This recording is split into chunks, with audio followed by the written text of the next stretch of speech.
Et pour parler de cette actualité, deux invités m'ont rejoint en plateau. Joséphine Coleman-Sberger, bonsoir. Bonsoir. Maire de la commune de Plaisir, lui aussi de nombreux incidents à déplorer durant ce week-end et dans la nuit dernière. On va en parler avec vous. En face de vous, Rudy Nzinga qui est avec nous aussi. Bonsoir. Bonsoir. Vous êtes vous le président de l'association Jeunesse sans frontières, association qui travaille avec les jeunes de Mantes-la-Jolie, qui œuvre sur le lien social humanitaire, et l'objectif c'est la culture et l'art pour un monde meilleur. Il y a également aussi avec nous par visioconférence Guillaume Dordet. Bonsoir.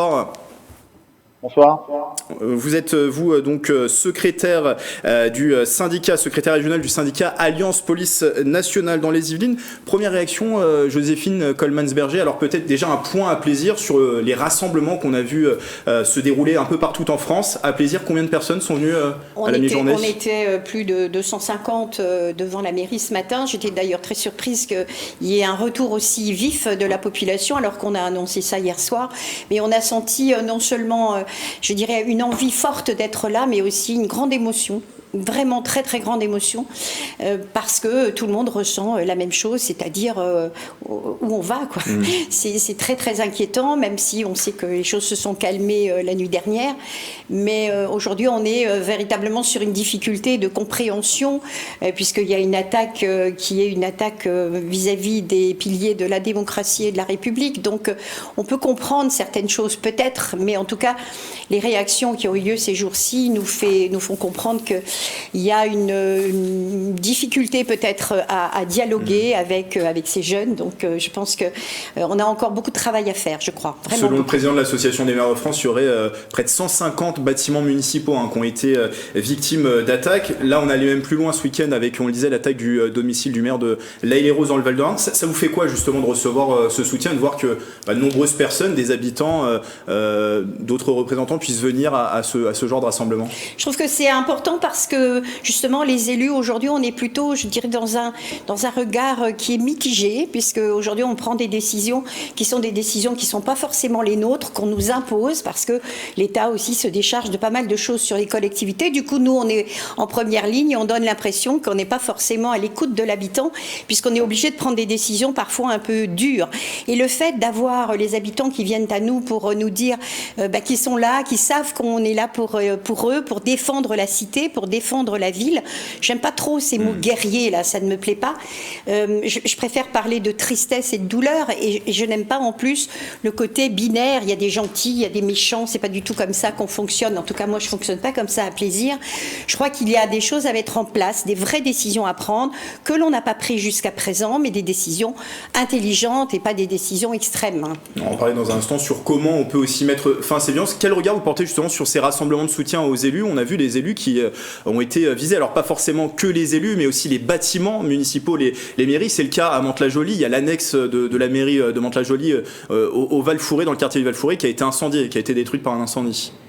Oui, du coup, nous, premièrement, on l'a mal vécu parce que c'est aussi une structure qui est là pour aider les familles, pour aider les habitants. Mais quelque part, cette jeunesse-là, on la comprend parce qu'à partir du moment où elle n'est pas écoutée, elle va s'exprimer autrement. Et c'est pas au moment de la crise justement où il faut être dans la réaction, mais plutôt dans l'action, dans le quotidien. Et c'est ce qu'on martèle un peu à tous nos partenaires, c'est vraiment de continuer à faire des actions, de continuer à être là pour eux, à les entendre, à les accompagner. Et comme la maire le dit à l'instant, c'est important de continuer à travailler parce qu'il y a beaucoup de travail, il y a encore beaucoup de travail. Donc le fond de la colère, vous le comprenez, la forme, on a quand même moins du mal à la comprendre, cette forme de colère. Non, bien sûr, mais dès qu'on regarde l'histoire de France, on peut voir que quand même le peuple français est un peuple de révolutionnaire quelque part. Je dis pas que je suis pas en train de cautionner ce qui a été fait, mais on regarde que là on va écouter les jeunes parce que le geste a été fort. Et je ne dis pas qu'ils doivent continuer, c'est pas du tout ce que je dis, mais on a l'impression que le dialogue n'a jamais été voulu. On n'a jamais tenté de nouer le dialogue. Et c'est là que c'est difficile pour la jeunesse, parce qu'ils ne se sentent pas écoutés. C'est ça que nous, on voit au quotidien.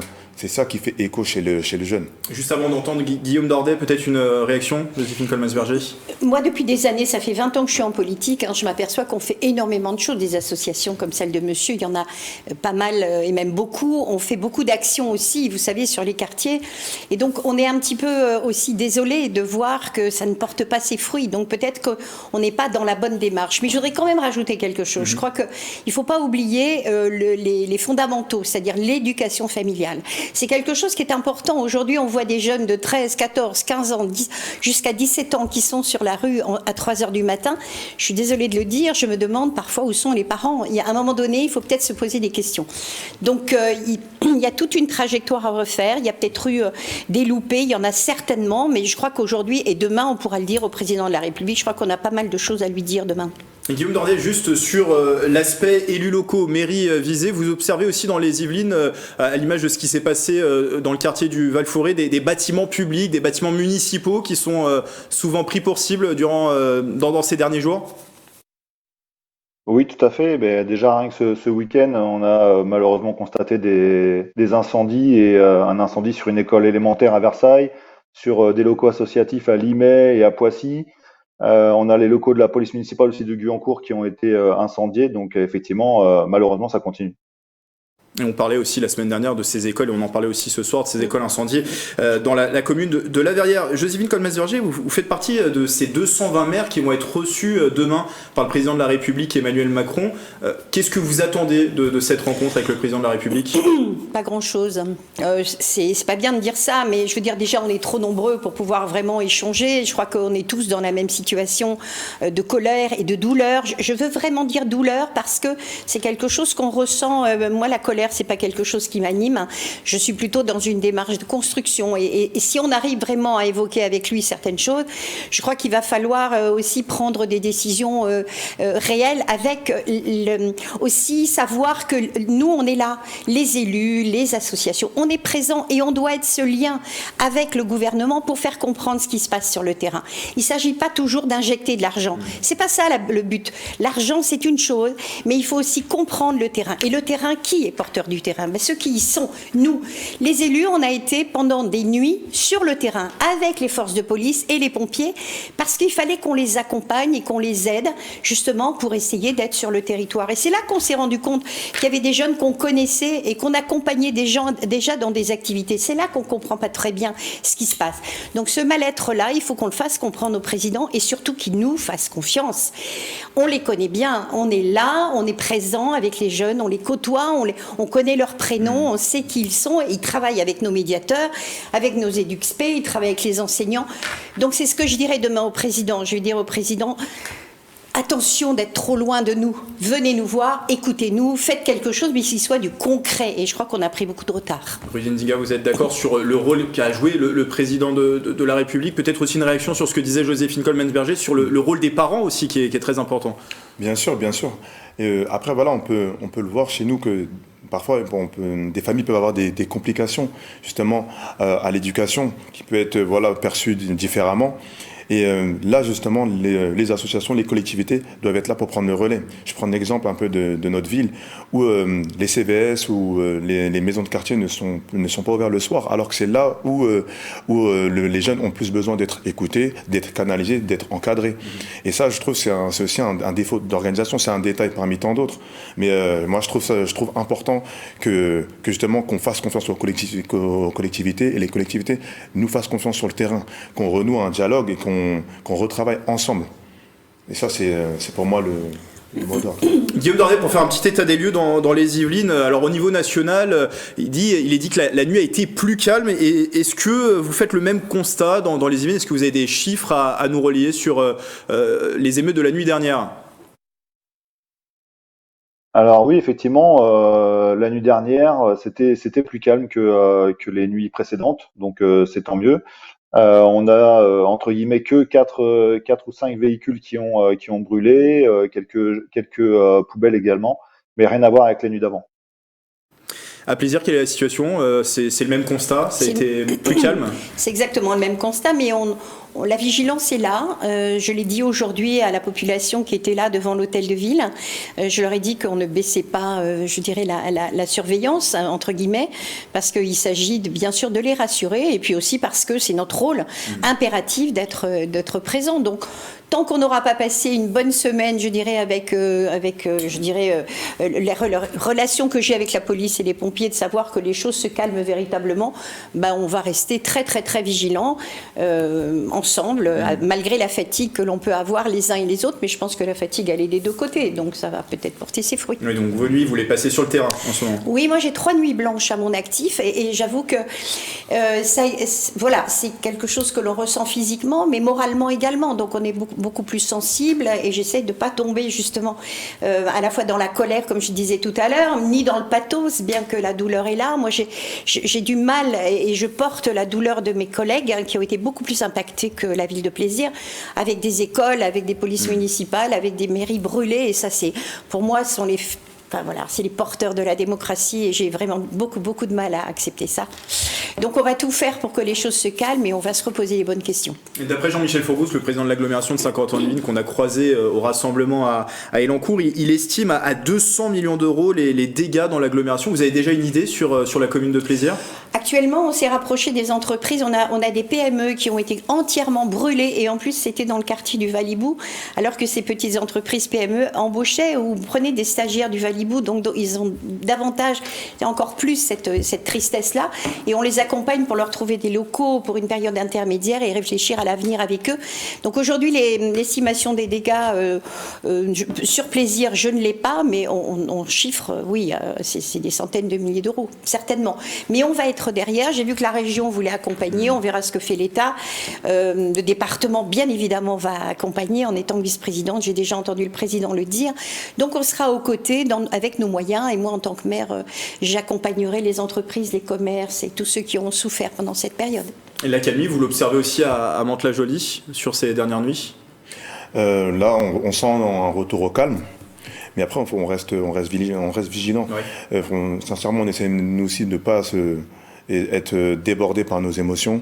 Donc on continue sur notre ligne de mire, sur notre ligne directrice, c'est-à-dire de continuer à faire des efforts sur le terrain, de continuer à recevoir les jeunes, malgré par exemple l'annexe de la mairie de quartier qui a été brûlée. Voilà, elle a été vite déportée sur une autre structure, et les actions continuent, l'accompagnement continue, on ne baisse pas les bras. Mais voilà, on essaie de vraiment, avec toute la force qu'on a dans notre ville, d'essayer de continuer à pérenniser nos actions. Ça va être ça. Et Guillaume Dordet, vous attendez à quoi dans les prochaines nuits? Est-ce que, selon vous, l'accalmie va se poursuivre ou les violences pourraient repartir? Est-ce que vous avez déjà, alors, pas des estimations, mais des projections peut-être pour les nuits prochaines? Non, mais c'est très difficile de se projeter. Alors on reste vigilant, effectivement, on reste prudent.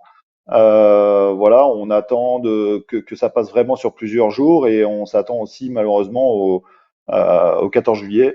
Comme tous les ans, il y a toujours un petit peu de violence urbaine. Voilà, on tend le dos au moins jusque-là. Vous voyez réagir, oui, sur le 14 juillet, c'est toujours une nuit assez sensible. Oui, on a toujours été très très vigilants. On va renforcer évidemment les contrôles. Nous, on le fait dans le parc du château, donc les entrées seront vraiment surveillées. On aura soin. C'est une fête populaire et familiale, donc on a cette responsabilité d'avoir vraiment une surveillance accrue ce soir-là. Et permettez-moi malgré tout, je dirais avant de conclure, parce que je ne voudrais pas les oublier, mais de remercier tous ceux qui ont participé et qui participent encore, la police nationale, les polices municipales, et puis les pompiers bien sûr, et puis aussi toutes les associations qui travaillent avec nous. C'est important de les remercier, parce que tout le monde a vraiment œuvré pour ça. Alors justement, comment mettre fin aux violences? Vous avez esquissé quelques pistes déjà. J'aimerais aussi vous entendre, Guillaume Dordet.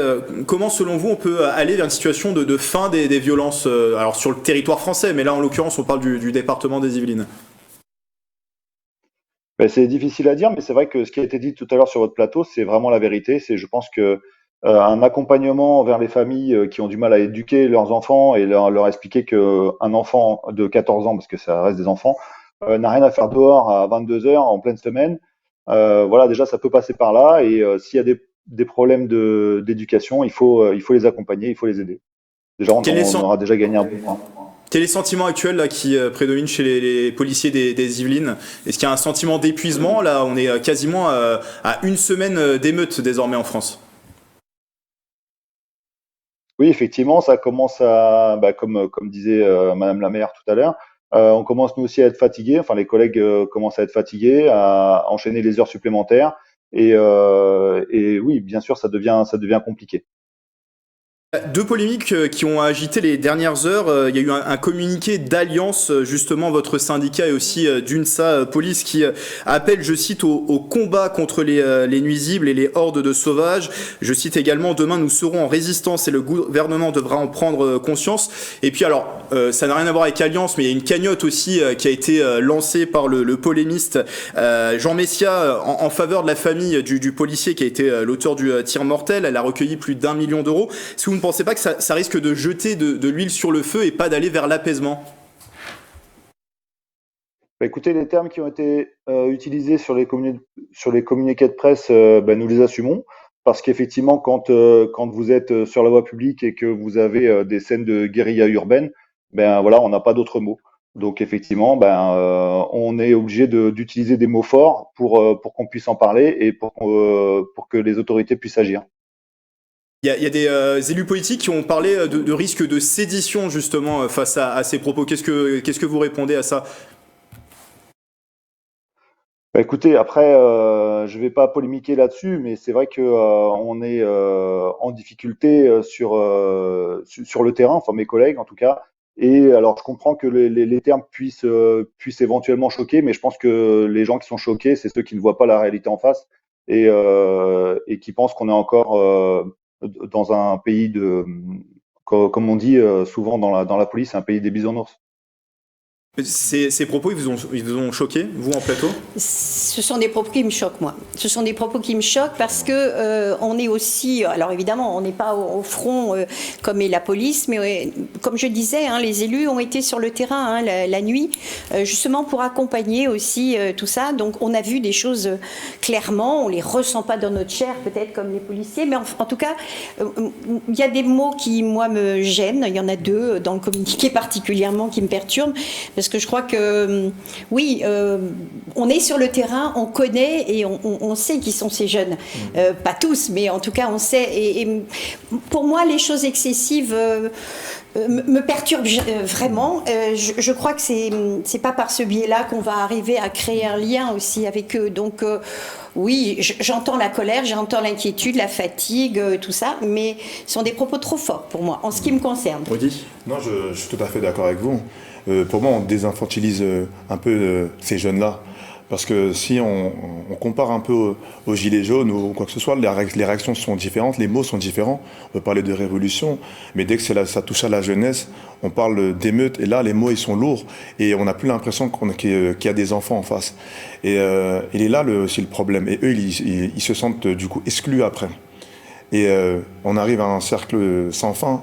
C'est le cercle de la haine qui perdure et qui perdure entre justement le corps de la police et cette jeunesse-là. Et moi, ça me fait mal d'entendre des mots comme ça. Ça me fait sincèrement mal parce que, connaissant la jeunesse, la réaction, elle est spontanée, elle est immédiate, elle est émotionnelle. Et c'est pas la solution. C'est absolument pas la solution. Alors pour terminer sur cette thématique justement, quel est le message aujourd'hui que vous voulez faire passer aux jeunes? Peut-être qu'est-ce que vous avez pu, quel sentiment prédomine chez eux aujourd'hui? Qu'est-ce que vous avez pu dire, échanger avec eux? C'est un sentiment d'injustice. La situation du jeune Naël, ça a fait écho chez chacun d'entre eux. C'est réellement parce que voilà, ils ont déjà tous, pour la plupart, vécu des situations compliquées. Mais je suis pas du genre à dire c'est soit noir, soit blanc. Parce que moi, personnellement, j'ai eu affaire à des policiers qui ont été extrêmement bienveillants. Donc c'est tout ça pour vous dire que c'est pas soit noir, soit blanc. Donc c'est assez nuancé. Mais ces personnes-là qui vont manquer de bienveillance et qui vont faire preuve d'agressivité et voilà, qui vont être à la source de cet agissement, c'est aujourd'hui eux qui doivent être punis. Donc ce policier-là, il doit répondre de ces actes-là parce que la mort de ce jeune-là n'est pas la première et n'est peut-être pas la dernière. En tout cas, on espère. Un plaisir, on va continuer le travail, j'imagine, avec la jeunesse des quartiers. Oui, on est en plein dedans depuis de nombreuses années, entre la cité éducative, la réussite éducative. Enfin, il y a énormément d'actions. On a plus de 80 actions toute l'année avec les jeunes, sans parler tout ce que l'on fait au niveau du sport et de la culture. Donc, on va continuer. On n'est pas du genre à abandonner, bien évidemment, et on est partenaire de nombreuses associations. Donc, on va continuer. Je pense que c'est quelque chose il faut persévérer. Je n'aime pas entendre c'est un puits sans fond parce que ça voudrait dire qu'il ne faut pas le faire. Au contraire, il faut continuer. Mais il est clair qu'aujourd'hui, le dialogue est un peu distendu. Donc c'est vrai que c'est compliqué. Il va falloir qu'on revienne encore une fois et encore plus dans les quartiers. Il n'y a pas que les quartiers d'ailleurs, dans ces quartiers-là, auprès des jeunes pour leur faire comprendre que on les écoute, on les entend surtout. Parce qu'écouter c'est bien, mais il faut les entendre. Et puis faire davantage de réunions, peut-être aussi avec la police en tant que police de proximité, quelque chose qui a disparu et que je trouve dommage, parce qu'aujourd'hui, quand il y a des actions possibles de rencontres entre les jeunes et la police, ils se comprennent davantage et il y a des choses à faire aussi là-dessus pour comprendre qu'il n'y a pas deux mondes, on vit dans la même société et aujourd'hui, c'est notre rôle à nous, adultes, de les rassurer aussi. Mais il y a des choses qui sont quand même inadmissibles. Je ne porterai pas de jugement sur le décès des uns et des autres, malheureusement. Il y en a des deux côtés et je laisse faire la justice parce que là, je ne me prononcerai pas. Mais en tout cas, on a encore beaucoup de choses à faire et nous, les élus, on est prêts à le faire. Davantage de proximité, Guillaume Dordet, peut-être une réaction à ce qui a été dit aussi en plateau, mais davantage de proximité, ça peut être une solution aussi ? Oui, ça peut être une solution aussi, mais pour cela, il faut des moyens, il faut des effectifs. Et surtout, nous, dans le 78, on a très peu de sorties d'école et maintenant de nouveaux policiers qui arrivent. Donc, pour le mettre en place, il faut du monde. Les élus vont être reçus par le président de la République. Est-ce que vous souhaitez, vous, être reçus aussi par le président de la République, peut-être aussi pour lui faire remonter les problématiques de terrain ? Alors, moi-même, non, mais effectivement, mes responsables ont souvent contact avec le ministre, avec le président, et je sais qu'ils passent les bons messages, et effectivement, ce sera évoqué, ça c'est certain. Un mot avec vous, Rudy. Vous comptez travailler aussi sur cette thématique au sein de l'association, là, sur la thématique actuelle des violences. Est-ce que vous comptez travailler là-dessus avec les jeunes de l'association dans les prochains mois ? On a déjà travaillé sur une pièce de théâtre autour justement des violences urbaines, des violences policières, là où justement on a appelé justement à la responsabilisation de chacun des parties entre guillemets, donc de la police, de l'État, des jeunes, des parents. Nous, on continue notre travail au quotidien, mais l'idée, c'est aussi de les sortir aussi de ce tourment, de cette problématique, parce que la vie, c'est pas justement que ça, c'est pas que justement l'affrontement.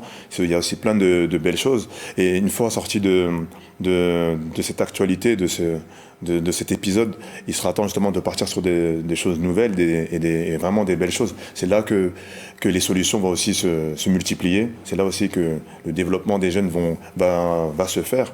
Et donc, nous, on mise sur ça, sur des actions au quotidien. On va sensibiliser aussi, mais on ne va pas s'arrêter que ce cas-là. On va aussi ouvrir sur le culturel, sur vraiment des belles choses. C'est ça ce dont la jeunesse a besoin. Merci à tous les trois d'être venus en parler en plateau. Je le rappelle, Rudy Nzinga, président de l'association Jeunesse sans frontières à Mantes-la-Jolie, Joséphine Coleman-Berger, maire de la commune de Plaisir. Je précise et je reprécise à nouveau que vous allez être reçus demain par le président de la République. Vous faites partie de ces 220 maires de France qui vont être reçus par Emmanuel Macron à l'Élysée. Merci également à Guillaume Dordet, secrétaire régional du syndicat Alliance Police Nationale 78, qui était avec nous, vous le voyez, par visioconférence.